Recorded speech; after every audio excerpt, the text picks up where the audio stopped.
முழுமையாக என்னுடைய வாழ்க்கைக்கு பொருந்துன்னு நான் சொல்லுவேன். ஏன்னா ஒரு வறுமையான குடும்ப பின்னணியில் பிறந்து எனக்கான வாழ்க்கையை உருவாக்க நான் ஒவ்வொரு நாளும் செய்த முயற்சிகளும் அது மட்டும் இல்லாமல் நான் செய்த போராட்டம் தான் என்னை இந்த அளவுக்கு கொண்டு வந்து முன்னாடி நிறுத்தியிருக்கு. இன்னைக்கு நான் ஒரு பேச்சாளராக இருக்கிறேன், ஒரு பயிற்சி கொடுக்கக்கூடிய ஒரு பயிற்சியாளராக இருக்கேன்.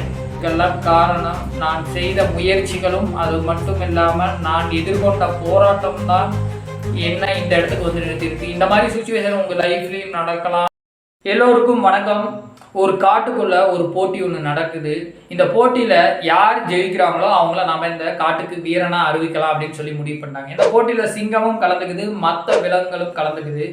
இதில் மற்ற விலங்குகள் இந்த சிங்கத்தை போட்டு பயங்கரமாக அடின்னு அடிச்சுக்கிட்டே இருக்குது. இந்த சிங்கமும் வந்து பார்த்தீங்கன்னா கொஞ்சோட மனம் தராமல் மறுபடியும் ஃபோர்ஸ் பண்ணி அடிச்சுக்கிட்டே இருக்குது. ஆனால் முழு பலத்தையும் காமிக்குது, சிங்கம் முழு பலத்தையும் காமிக்குது. ஆனால் இந்த மற்ற விலங்குகள்லாம் வந்து பார்த்திங்கன்னா விடாத போட்டு சிங்கத்தை பயங்கரமாக அடிக்குது. பயங்கரமாக சிங்கத்தால் முடியல. ஏன்னா மற்ற விலங்குகள் எல்லாம் போட்டு அடிக்கிறதுனால அதனால் முழுமையாக வந்து பார்த்திங்கன்னா ஃபோக்கஸ் பண்ண முடியாத அளவுக்கு எல்லா விலங்குகளுமே போட்டு அடின்னு அடிக்குதுங்க. அதுக்கப்புறம் ஒரு சிங்கம் தன்னுடைய உடம்பு ஃபுல்லாக வந்து பார்த்திங்கன்னா காயம் ஏற்பட்டுருது. தழும்புகள், ரத்தம் கசிய ஆரம்பிச்சிருச்சு.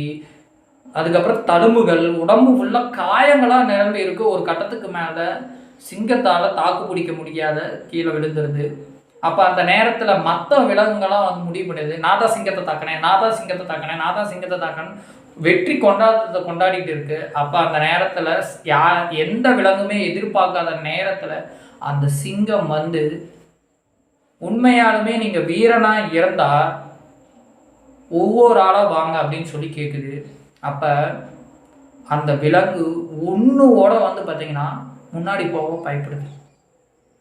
அப்போ அந்த காட்டுக்கு யார் வீரன் அப்படின்னு கேட்குது.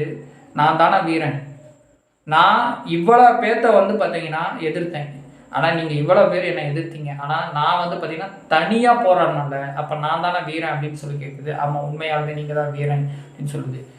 எதுக்காச்சும் இந்த ஸ்டோரியை சொல்கிறேன்னா நம்ம லைஃப்லேயே இதை தான் நான் சொல்கிறேன். உண்மையாக சொல்லணும்னா இந்த கதை முழுமையாக என்னுடைய வாழ்க்கைக்கு பொருந்துன்னு நான் சொல்லுவேன். ஏன்னா ஒரு வறுமையான குடும்ப பின்னணியில் பிறந்து எனக்கான வாழ்க்கையை உருவாக்க நான் ஒவ்வொரு நாளும் செய்த முயற்சிகளும் அது மட்டும் இல்லாமல் நான் செய்த போராட்டம் தான் என்னை இந்த அளவுக்கு கொண்டு வந்து முன்னாடி நிறுத்தியிருக்கு. இன்றைக்கி நான் ஒரு பேச்சாளராக இருக்கிறேன், ஒரு பயிற்சி கொடுக்கக்கூடிய ஒரு பயிற்சியாளராக இருக்கேன். இதெல்லாம் காரணம் நான் செய்த முயற்சிகளும் அது மட்டும் இல்லாமல் நான் எதிர்கொண்ட போராட்டம் தான் என்ன இந்த இடத்துக்கு வந்து நிறுத்தியிருக்கு. இந்த மாதிரி சுச்சுவேஷன் உங்கள் லைஃப்லேயும் நடக்கலாம், என்ன வேணாலும் நடக்கலாம். என்ன நடந்தாலும் சரி, என்னுடைய இலக்கை நான் தீர்மானம் செய்யணும்னு நீங்கள் உறுதியோடு இருந்தீங்கன்னா உங்களுடைய இலக்கு நீங்கள் பயணம் செய்வதற்கான பாதையை வகுக்குன்னு நான் கேட்டுக்கிட்டு மறுபடியும் ஒரு வீடியோவில் சந்திக்கிறேன். நன்றி.